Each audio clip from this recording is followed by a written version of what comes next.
Conta um Conto apresenta, de William Shakespeare, Otelo. Narração Marcelo Fávaro. Inscreva-se, ajude o canal a crescer e se manter na internet. Conheça nossas plataformas Apoia-se, PicPay e Pix. Siga a nossa página no Instagram. Lá você vai encontrar making of das gravações, além de áudios exclusivos. Esta é uma adaptação da obra original, traduzida por Mário Quintana. Bramâncio, rico senador de Veneza, tinha uma linda filha, a gentil Desdémona. Desejavam-na vários pretendentes, não só por suas inúmeras qualidades, como por seu rico dote. Mas, entre os pretendentes de sua raça e terra, ela não encontrou ninguém a quem pudesse se afeiçoar. Essa nobre dama, que mais ligava a alma do que ao físico dos homens, com mais propensão a admirar do que a imitar, escolheu para objeto de sua afeição a um mouro, um negro, a quem o pai estimava e muitas vezes convidava à sua casa. Não se condene sumariamente, Desdémona, pela impropriedade da pessoa a quem escolhera para amar. Tirante o fato de ser negro, nada faltava ao nobre mouro para torná-lo merecedor dos afetos da mais alta dama de Veneza. Fora soldado dos mais bravos.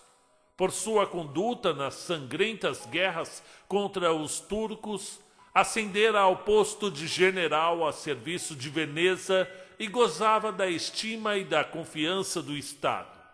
Tinha viajado, e Desdémona, como todas as mulheres, gostava de ouvi-lo narrar suas aventuras, batalhas, sítios e combates em que tomara parte, perigos que enfrentara por mar e por terra, suas arrojadas fugas, como fora feito prisioneiro pelo insolente inimigo e vendido como escravo, e mais estranhas coisas que vira em terras estrangeiras, enormes cavernas, as montanhas cujos píncaros se perdiam nas nuvens, selvagens que devoravam homens e certa raça de africanos cuja cabeça ficava abaixo dos ombros. Essas histórias de tal maneira cativaram a atenção de Desdémona, que, bem, se os afazeres domésticos a obrigavam a se afastar, ela os despachava às pressas e logo voltava para ouvi-lo.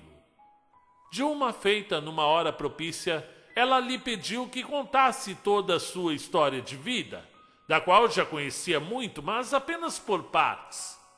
Ele concordou e arrancou-lhe lágrimas ao falar das agruras de sua juventude. Fim da narrativa, Desdémona recompensou-o com um mundo de suspiros, declarando que tudo quanto ouvira era estranho e comovedor, prodigiosamente comovedor. Desejava não tê-lo ouvido, mas desejaria que Deus a houvesse feito um homem assim. Agradeceu-lhe muito, dizendo que, se ele tivesse um amigo que a amasse, bastaria ensiná-lo a contar a história das suas aventuras para facilmente a conquistar. Após essa alusão, proferida com franqueza e recato, acompanhada de ares feiticeiros e rubores que Otelo não podia deixar de compreender, ele se animou a falar mais abertamente de seu amor. Aproveitou essa oportunidade de ouro para obter da generosa dama o consentimento de com ele casar, secretamente. Nem a cor nem as posses de Otelo eram de molde a que Bramâncio o aceitasse como genro. Deixara a filha a liberdade de escolha em tal assunto, mas esperava que, como as outras nobres de Veneza, ela escolhesse um marido da classe senatorial ou de situação semelhante. Mas se enganara. Desdémona amava o mouro, a cujo valor e predicados entregava seu coração e seu destino.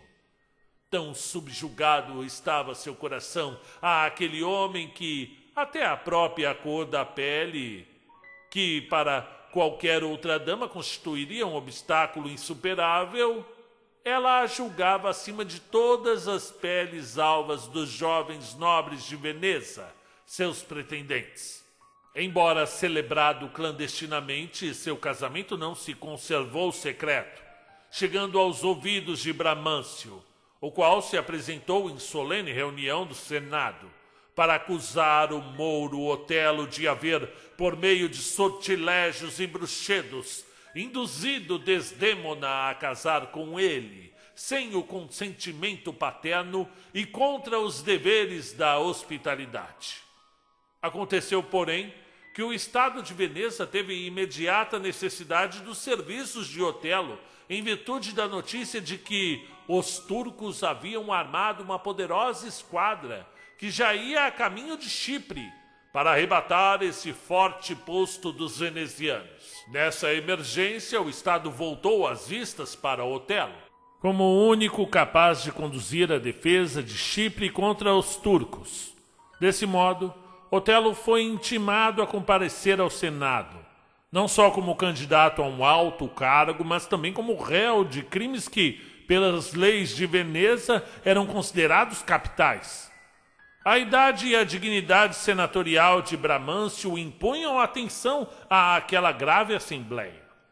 O arrebatado pai conduziu a sua acusação com veemência, mas apresentando apenas indícios e alegações no lugar de provas. Quando Otelo foi chamado a se defender, teve apenas de fazer um simples relato de sua história de amor. Falou com tanta convicção que o duque, presidente da sessão, não pôde deixar de confessar que assim até a sua própria filha seria conquistada. Ficou provado que os encantamentos que Otelo usara para com Desdémona eram tão somente as honestas artes dos homens no amor, e o único feitiço de que se servira fora o de contar uma tocante história ao ouvido de sua dama. O depoimento de Otelo foi confirmado pelo testemunho da própria Desdémona, que compareceu ao tribunal e, confessando-se devedora de obediência a seu pai pela vida e educação, reivindicava dele o direito de dedicar maior obediência ao seu senhor e marido, da mesma forma que a esposa de Bramâncio preferira este ao pai dela. Na impossibilidade de manter sua acusação, o velho senador dirigiu-se ao mouro com muitas expressões de mágoa e, por força maior, concedeu-lhe a filha, dizendo que, se pudesse, a tiraria dele de todo o coração. Acrescentou que se regozijava por não ter mais filhos, pois o comportamento de Desdémona o ensinara a ser tirano e carregá-los de grilhões para que não fujam a ele. Vencida esta dificuldade, Otelo, para quem as rudezas da vida militar eram tão naturais quanto o alimento e o sono, imediatamente assumiu o comando da guerra em Chipre, e Desdémona, preferindo a honra de ser esposa, embora com perigo, aos ociosos deleites em que os recém-casados costumam gastar o tempo, consentiu de bom grado em acompanhá-lo. Logo que desembarcaram em Chipre, chegaram notícias de que uma violenta tempestade dispersara a frota turca, ficando a ilha a salvo do imediato perigo de ataque. Mas a guerra que Otelo devia enfrentar apenas começava, e os inimigos que a maldade acirrara contra sua inocente esposa revelaram-se mais fatais do que os próprios estrangeiros ou infiéis. Entre os amigos do general, nenhum possuía mais inteiramente a confiança de Otelo do que Cássio. Alegre, amoroso e de boa aparência, qualidades que agradam às mulheres. Michael Cássio era um jovem soldado florentino, Com sua beleza e eloquência, era exatamente o tipo de homem capaz de despertar o ciúme de um marido avançado em anos, como era relativamente Otelo, casado com uma jovem e bela mulher. Mas Otelo era tão isento de ciúme quanto nobre, e tão incapaz de suspeitar de sua vileza quanto a de praticar. Cássio fora uma espécie de intermediário nas suas relações com a própria esposa Desdémona, pois Otelo, receando não possuir a graciosa conversação que agrada às mulheres e achando tais qualidades no amigo, várias vezes o mandara falar a ela em seu nome. Inocente simplicidade que mais honrava do que denegria o caráter do valente mouro. Assim, não era de se admirar que, depois do próprio Otelo, mas a grande distância, como cumpre a uma esposa virtuosa, a gentil Desdémona gostasse de Cássio e confiasse nele. Nem o casamento modificou as relações de Otelo e Desdémona com Michael Cássio. Este frequentava a casa de ambos, e sua fluente e animada conversa constituía uma agradável distração para Otelo, que era um gênio mais sisudo, pois é sabido que tais temperamentos se comprazem na companhia de seus opostos, como um alívio à sua própria contenção. Desdémona e Cássio falavam e riam juntos, como nos dias em que ele vinha cortejá-la por ser medianeiro do amigo. Recentemente, Otelo promovera Cássio a lugar-tenente, posto de confiança e o mais próximo da pessoa do general. Tal promoção ofendeu grandemente a Iago, oficial mais antigo que julgava ter mais direitos do que Cássio, a quem frequentemente procurava pôr em ridículo, dizendo que ele só servia para fazer companhia às damas e não entendia mais da arte da guerra do que uma virgem. Iago odiava a Cássio e odiava também a Otelo, não só por este favorecer a Cássio, como pela injusta suspeita de que o mouro estava enamorado de Emília, mulher do próprio Iago. Ante essas provocações imaginárias, o ardiloso espírito de Iago concebeu um terrível plano de vingança, que deveria levar Cássio, o mouro e Desdémona à ruína. Hábil e profundo conhecedor da natureza humana, Iago sabia que, de todos os tormentos que afligem a alma, mais do que as torturas corporais, o ciúme é o mais intolerável, aquele de espinho mais pungente. Se fizesse Otelo sentir ciúmes de Cássio, estaria armada a trama capaz de levar à morte de Cássio, de Otelo ou de ambos, o que lhe era indiferente. Coincidindo a chegada a Chipre do general e da esposa com a dispersão da frota inimiga, deu isso ocasião a uma espécie de feriado na ilha. Cada qual festejava o melhor que podia. O vinho manava em abundância e as taças esvaziavam-se em honra do negro Otelo e da linda Desdémona.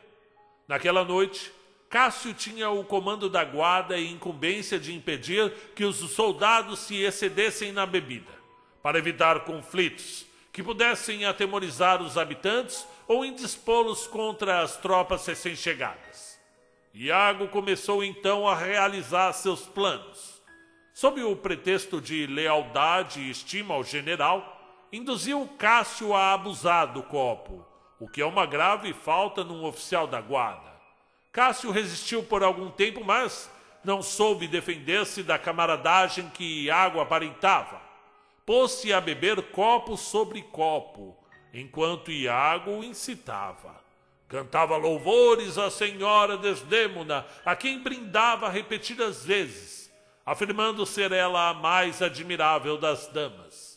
Afinal, o inimigo que ele introduzia pela boca lhe chegou ao cérebro e, após uma provocação feita por um indivíduo a mando de Iago, Cássio sacou a espada. Montano, um digno oficial que tentara apaziguá-los, foi ferido na confusão da luta, que logo se generalizou. Iniciada a desordem, Iago apressou-se a dar o alarme, fazendo tocar a rebate o sino do castelo. como se tratasse de um perigoso motim e não de uma simples desordem entre bêbados. O alarde despertou Otelo, que, vestindo-se às pressas, acorreu ao palco da luta, interrogando Cássio sobre o que acontecia ali. Já refeito da embriaguez, Cássio sentia-se muito envergonhado para responder, fingindo relutância em acusar Cássio, mas como se fosse a isso coagido por Otelo, que insistia em saber a verdade, Iago apressou-se a narrar tudo o que ocorrera. Deixou de um lado apenas a sua participação no caso, coisa de que Cássio não se lembraria por estar ainda com a consciência nublada. Falava de tal maneira que, parecendo querer atenuar a culpa de Cássio, na verdade a tornava ainda maior. O resultado foi que Otelo, severo observador da disciplina, viu-se compelido a rebaixar Cássio de seu posto, lugar-tenente. Assim se cumpriu a primeira intriga de Iago. Desmoralizara o odiado rival e fizera-o perder o posto. Mas a aventura daquela desastrosa noite ainda acarretaria outras consequências. Cássio, cuja embriaguez passara de todo ante aquele infeliz incidente, lamentou então ao falso Iago que pudesse ter sido tão insensato a ponto de se transformar num bruto. Estava perdido, pois como podia pedir ao general que lhe restituísse o posto? Ele o chamaria de bêbado, e Cássio desprezava a si próprio. Simulando atenuar a gravidade do caso, Iago disse que qualquer homem podia embriagar-se alguma vez. Precisava agora era remediar o mal. O verdadeiro general, segundo ele, era agora a esposa de Otelo, que fazia o que ela entendesse. O melhor caminho para Cássio, portanto, era empenhar-se com Desdémona, para que advogasse sua causa perante o marido. Sempre afável e obsequiosa, ela não se negaria a prestar-lhe tal serviço, devolvendo Cássio as boas graças do general. Depois dessa pequena nuvem, a amizade entre o general e Cássio seria mais forte do que nunca. Era um bom conselho, se não fosse dado com perversas intenções, como adiante veremos. Cássio fez como Iago aconselhara e recorreu a Desdémona, que estava sempre pronta a aceder a um bom honesto pedido. Ela lhe prometeu que tomaria sua defesa perante o marido, acrescentando que preferia morrer a perder sua causa. Imediatamente procurou o Otelo e lhe falou com tanto empenho e gentileza que o homem, embora profundamente ressentido com Cássio, não pôde deixar de atendê-la. Quando ele pediu um prazo, alegando que era demasiado cedo para perdoar tamanha ofensa, ela não quis ceder. Insistiu que o perdão fosse concedido até a noite ou a manhã seguinte, o mais tardar. Fez-lhe ver como o pobre Cássio se achava arrependido e humilhado, e que sua falta não merecia pena tão severa. Meu senhor, será preciso tamanha insistência para te inclinar a favor de Cássio? Esse mesmo Cássio que vinha cortejar-me em teu lugar e que tantas vezes te defendeu quando eu falava em teu desfavor. Pouca coisa é o que te peço. Quando eu quiser, na verdade, experimentar o teu amor, hei de fazer-te um pedido de maior importância. Incapaz de negar algo a tal solicitante, Otelo apenas pediu um tempo, prometendo acolher Cássio de novo. Sucedeu entrarem Otelo e Iago na sala onde estava Desdémona, precisamente quando Cássio, que estivera a implorar sua intercessão, retirava-se pela porta oposta. E Iago, cheio de má fé, disse baixinho como que para si mesmo: "Não gosto disso." Otelo não prestou atenção a tais palavras, e a entrevista que imediatamente teve com a mulher fez com que dela se esquecesse. Mais tarde, porém, lembrou-se delas. Assim que Desdémona se retirou, Iago, com fingida casualidade, perguntou se, quando Otelo a cortejava, Cássio já sabia do seu amor.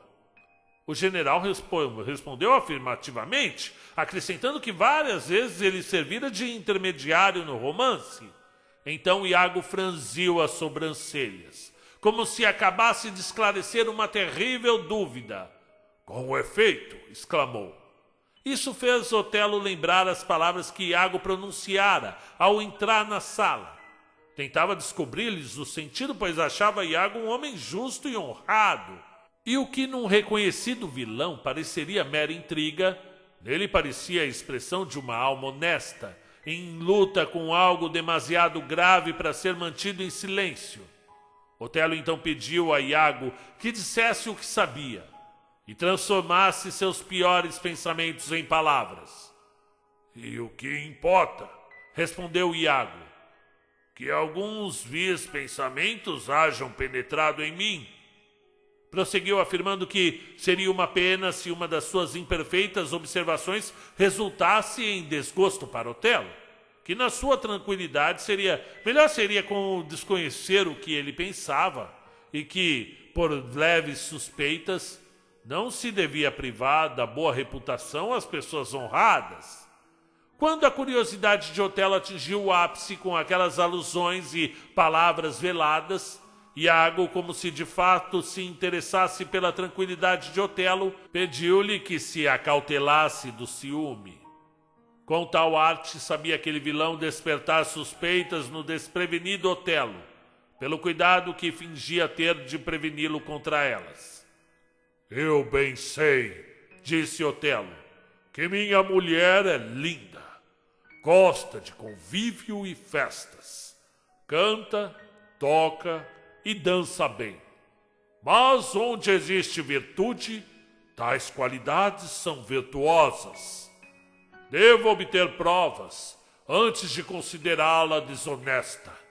Como que satisfeito de ver que Otelo não queria acusar levianamente a mulher, Iago declarou francamente que não tinha provas, mas pediu a Otelo que observasse o comportamento dela, quando Cássio estivesse em sua companhia. Não para ter ciúmes nem para se assegurar de coisa alguma, pois ele, Iago, conhecia os costumes das italianas, suas patrícias, melhor do que Otelo. E bem sabia que as venezianas faziam muitas travessuras que não contavam aos maridos. E depois insinuou manhosamente que Desdémona engranara o próprio pai ao se casar com Otelo. E tão ocultamente o fizera que o pobre velho chegara a pensar que haviam usado de feitiçaria. Tal argumento calou fundo em Otelo. Se ela havia enganado o pai, por que não enganaria o marido? Iago pediu perdão por havê-lo magoado, mas Otelo afetou indiferença, embora o tivessem realmente ferido as palavras de Iago.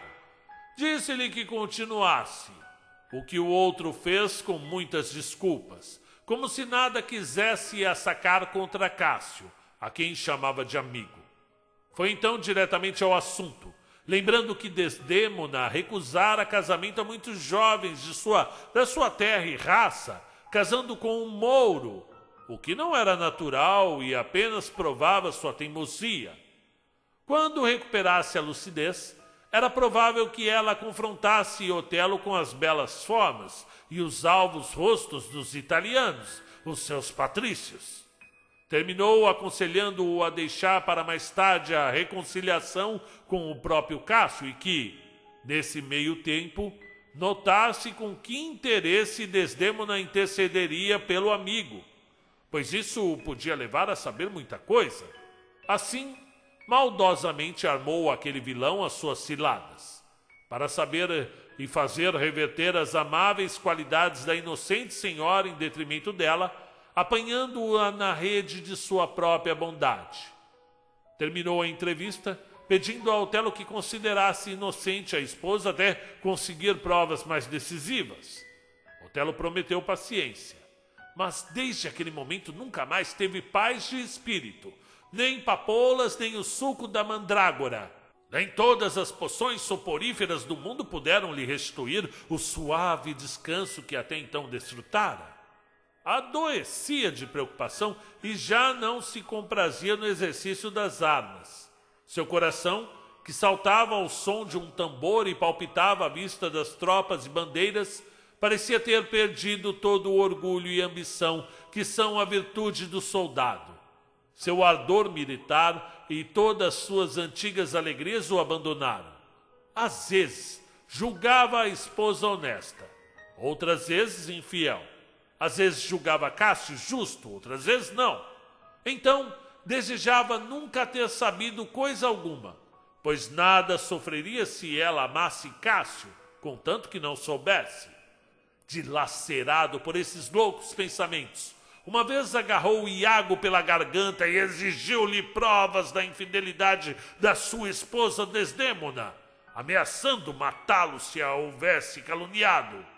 Fingindo indignação por duvidarem de sua honestidade, Iago perguntou a Otelo se ele não vira nas mãos da mulher um lenço bordado com morangos. Otelo respondeu que aquele lenço fora o primeiro presente que dera a Desdêmona. Pois eu vi Cássio limpar o rosto com esse mesmo lenço. Se é assim, não descansarei até que uma tremenda vingança os aniquile. Cássio será condenado à morte daqui a 3 dias. Quanto àquele belo demônio, já vou tratar de sua partida. Concluiu Otelo, referindo-se a Desdêmona. Ninharias leves como o ar são para os ciumentos provas tão decisivas como a Sagrada Escritura. Um lenço de uma mulher visto nas mãos de Cássio era para o iludido Otelo motivo suficiente para lavrar a ambos a sentença de morte, sem indagar como Cássio o obtivera. Desdêmona nunca o dera a Cássio. Nem esta fiel esposa jamais ofenderia seu marido, dando a outro homem um presente que dele recebera. Tanto Cássio quanto Desdêmona estavam inocentes de qualquer ofensa contra Otelo, mas o infame Iago, cujo espírito nunca cessava de tramar vilanias, obrigou sua esposa, uma boa, mas fraca mulher, a se apoderar do lenço de Desdêmona sob o pretexto de mandar copiar-lhe o bordado. De posse do lenço, deixou-o cair no caminho de Cássio, de modo que este o apanhasse, dando-lhe assim ensejo a sugerir que fora um presente de Desdêmona. Mal encontrou a esposa, Otelo disse que estava com dor de cabeça e pediu que lhe emprestasse o lenço para atá-lo à testa. Ela assim o fez. Não é esse, protestou Otelo. Quero o lenço que eu te dei. Desdêmona não tinha, ou consigo não o tinha, pois lhe fora tomado. Como? Isso é uma grande falta. Aquele lenço foi uma egípcia quem deu à minha mãe. Era uma feiticeira que sabia ler o pensamento das pessoas. Disse a minha mãe que, enquanto esta o conservasse, inspiraria afeição e seria amada por meu pai. Mas se perdesse o lenço ou o desse, logo se desviaria dela o amor de meu pai e ele a detestaria tanto quanto a havia amado. Ela me deu o lenço ao morrer e recomendou-me que, se me casasse, o desse à minha mulher. E assim o fiz. Cuida-o bem.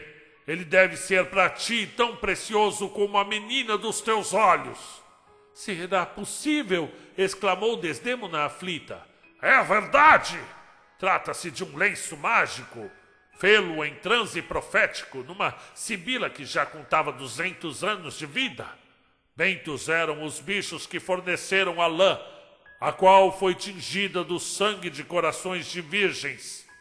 Ao ouvir as maravilhosas virtudes do lenço, Desdêmona sentia-se quase a morrer de medo. Sabia que o havia perdido e receava perder com ele a afeição do esposo. Brusco, Otelo reclamou de novo o lenço. Como não pudesse apresentá-lo, ela tentou distrair o marido de pensamentos demasiado graves. Disse prazenteiramente que toda aquela sua conversa sobre o lenço era apenas para afastá-la do assunto de Cássio, a quem começou a elogiar como Iago previra, até que Otelo, completamente fora de si, retirou-se do quarto. Desdémona começou então a suspeitar que ele estivesse com ciúme. Como não sabia que motivo lhe dera para tal, repreendeu a si mesma de haver acusado ciúme ao nobre Otelo. Acreditou então que este recebera más notícias de Veneza, ou que alguma complicação do estado lhe perturbava o espírito, tornando-o menos amável do que antes. Os homens não são deuses. Não devemos esperar que tenham para sempre as solicitudes que nos dispensam no dia das núpcias. Censurou a si mesma. Quando tornaram a se encontrar, porém, ele a acusou abertamente de lhe ser infiel e amar outro homem, cujo nome não revelou. E o pobre Otelo chorava. Ah, que dia funesto!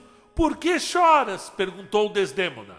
Otelo respondeu que podia suportar corajosamente toda espécie de males, pobreza, doenças, desgraça, mas que sua infidelidade lhe despedaçava o coração. Chamou-a de erva má, cuja linda aparência e tão doce perfume envenenavam os sentidos, e desejou que ela nunca tivesse nascido. E quando a deixou, a inocente senhora ficou tão pasmada com as falsas suspeitas de Otelo que sentiu um pesado sono. Mandou a criada lhe preparar a cama com os lençóis de núpcias, dizendo que, quando a gente ensina as crianças, usa de maneiras brandas e lhes impõe tarefas leves, e que Otelo não devia ter-lhe ralhado daquela forma. Foi a única queixa que fez a gentil senhora. Pensando que o marido logo a seguiria, Desdémona recolheu-se ao leito. Não tardou a cair num sono profundo, resultado da perturbação de seu espírito.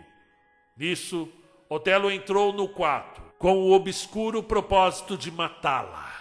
Mas quando a viu adormecida, decidiu que não derramaria seu sangue, nem macularia aquela branca pele mais alva do que o alabastro. Estava decidido a matá-la, para que não traísse mais homens como a ele fizera. Então, beijou-a pela última vez. Foi um beijo tão doce que não pôde deixar de beijá-la de novo. E chorava, dizendo que eram lágrimas cruéis. Acordando com os beijos, Desdémona olhou para Otelo e viu-o morder o lábio inferior e revirar os olhos. Sabia que ele era sempre perigoso quando assim fazia. Otelo ordenou-lhe que se preparasse para morrer e rezasse suas orações, pois não queria lhe matar a alma. A inocente senhora pediu compaixão e rogou que ele dissesse a falta em que lhe incorrera. Otelo então se referiu a Cássio e ao lenço que ela lhe dera. Quando a pobre começou a se explicar, ele de súbito não quis mais ouvi-la e com um travesseiro sufocou-a. Desse interim, Cássio era trazido para casa, ferido e ensanguentado. Iago mandara-o matar, mas o homem encarregado da tarefa apenas conseguira feri-lo, mas não mortalmente. Esse homem fora então assassinado por Iago para evitar a descoberta do crime. Nos seus bolsos, porém, foram encontradas certas cartas que evidenciavam a culpa de Iago e a inocência de Cássio. Agora Cássio vinha pedir perdão a Otelo e perguntar em que o ofendera, para que ele encarregasse Iago de matá-lo. Tal revelação foi como um raio para Otelo, que viu nitidamente que transformara-se num assassino e que sua mulher, pobre e inocente senhora, sempre lhe fora fiel. Entendendo que a angústia de tal descoberta lhe tornaria a vida insuportável, trespassou-se com a própria espada e tombou morto sobre o corpo da querida e caluniada Desdémona. Tais atos causaram terror e espanto a todos, pois Otelo granjeara excelente reputação e, antes de ser ludibriado pelas artimanhas de um vilão, de quem sua própria bondade o impedia de suspeitar a má-fé, sempre fora um extremoso e devotado marido. Não soubera amar sabiamente, mas amara com excesso. Quando se apercebeu do erro, seus olhos de homem, não habituados a chorar por pequenos motivos, verteram lágrimas tão copiosas como as árvores da Arábia vertem sua resina. Depois de morto, todos os seus antigos méritos e valorosos atos foram relembrados. Ao seu sucessor, nada mais restava agora senão aplicar o rigor da lei contra Iago, que foi executado com as devidas torturas, e comunicar ao Estado de Veneza a lastimável morte do famoso general Otelo. Fim do conto. Muito bem, seja bem-vindo. Meu nome é Marcelo Fávaro, sou professor de língua portuguesa e literatura e trago aqui para você, narrei, editei, publiquei para você, então dá um trabalho danado trazer uma obra. Então peço encarecidamente que você se inscreva, faça parte dessa comunidade, deixe seu like. Caso você queira ajudar mais, tem aí no super link o nosso canal do Apoia-se. Você pode fazer um Pix também, um PicPay, para ajudar a manter o canal no ar. Afinal, esse canal é ouvido não só por pessoas que estão dirigindo, estão fazendo exercício, mas também por deficientes visuais, cegos.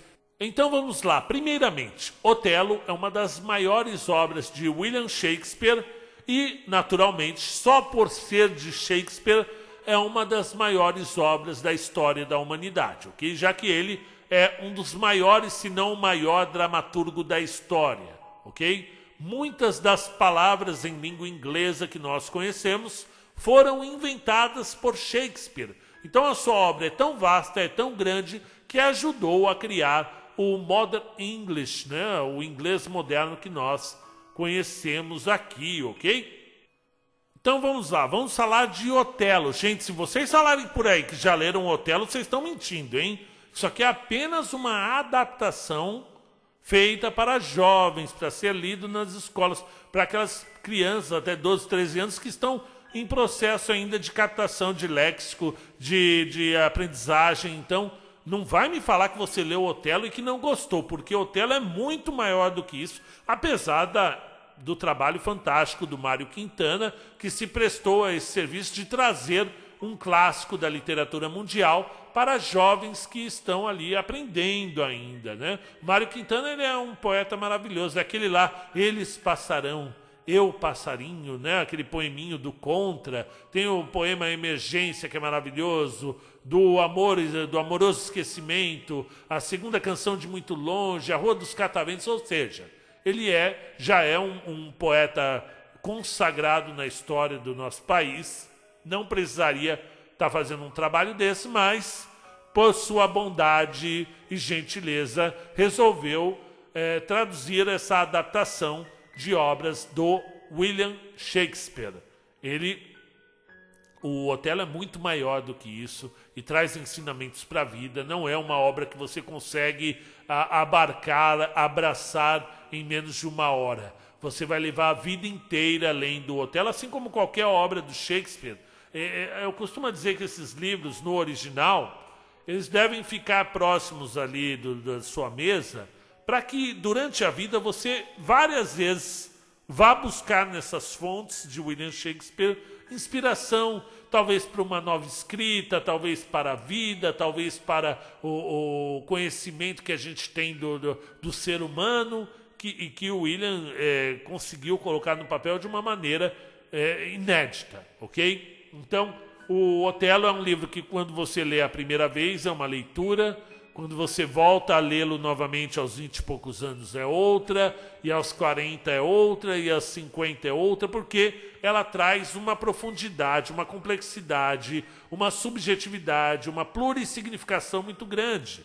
Então cabe a você ir retirando peças dessa obra ao longo da vida e tomando como prazer, um deleitoso prazer, ok? Então aqui ele trata efetivamente, é claro, do ciúme, né? Esse mouro general, um combatente, um soldado que se apaixona por Desdémona. Olha que nome maravilhoso, Desdémona. né?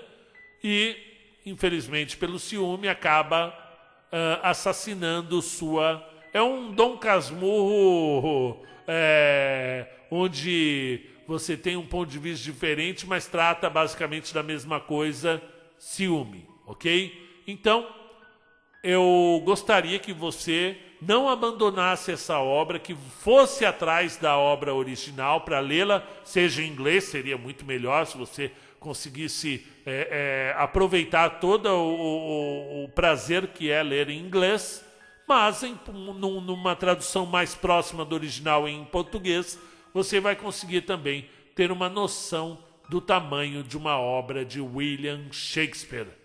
Muito obrigado e até a próxima!